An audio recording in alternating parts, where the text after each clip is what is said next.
Estudiantes de grado octavo, cordial saludo. Les habla su profesor de sociales, Javier Burbano.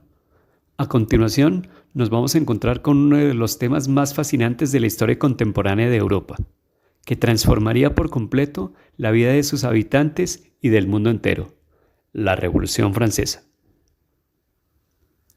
Inicialmente, debemos tener en claro el significado del concepto de revolución. Encontramos dos definiciones.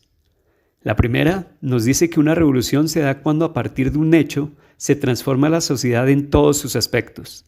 Es decir, que a partir de un acontecimiento importante se llega a cambiar los ámbitos político, económico, social y cultural de una manera simultánea, transformando así de manera radical el pasado inmediato.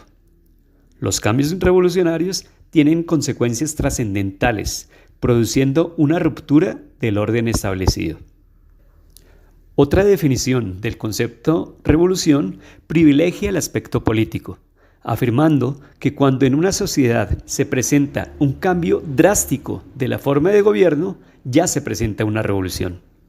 Debemos ser enfáticos en decir que al hablar de una revolución en sus dos definiciones, nos estamos refiriendo a un cambio radical que da fin a una época, a un modo de vida y da inicio a una nueva realidad histórica.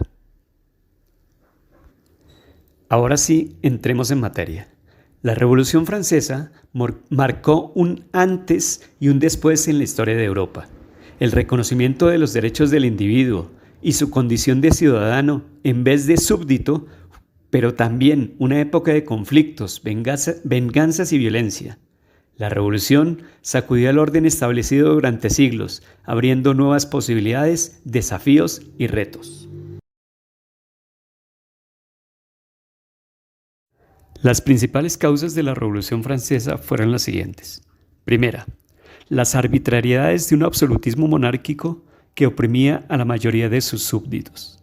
Segunda, una gran desigualdad social debido a los fuertes impuestos que recaían sobre los campesinos franceses, quienes con su trabajo debían mantenerse a sí mismos y a los grupos privilegiados, la nobleza y el clero. Tercera, el descontento de sectores intelectuales por falta de derechos y libertades. Estos intelectuales estaban influenciados por las ideas de la Ilustración. Cuarta, la crisis económica y financiera en la que se encontraba Francia. Los excesos de gastos de la corona y los gastos provenientes de la participación de la guerra de independencia de los Estados Unidos había provocado un déficit presupuestario. Quinta, una serie de malas cosechas que provocaron aumentos desmedidos del precio del pan, que era el principal alimento de los sectores populares. Sexta, las aspiraciones de una burguesía en ascenso que deseaba abrirse paso en la sociedad y en la política. Protagonistas.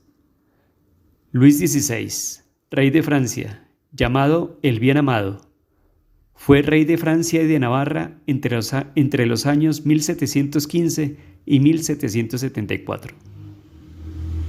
Luis XVI, rey de Francia entre 1774 y 1789, tendría que enfrentar los hechos de la Revolución Francesa.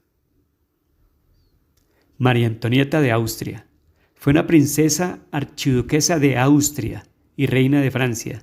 Se casó a los 14 años con Luis XVI en 1770. Maximiliano Robespierre fue un abogado, escritor, orador y político francés, apodado el Incorruptible.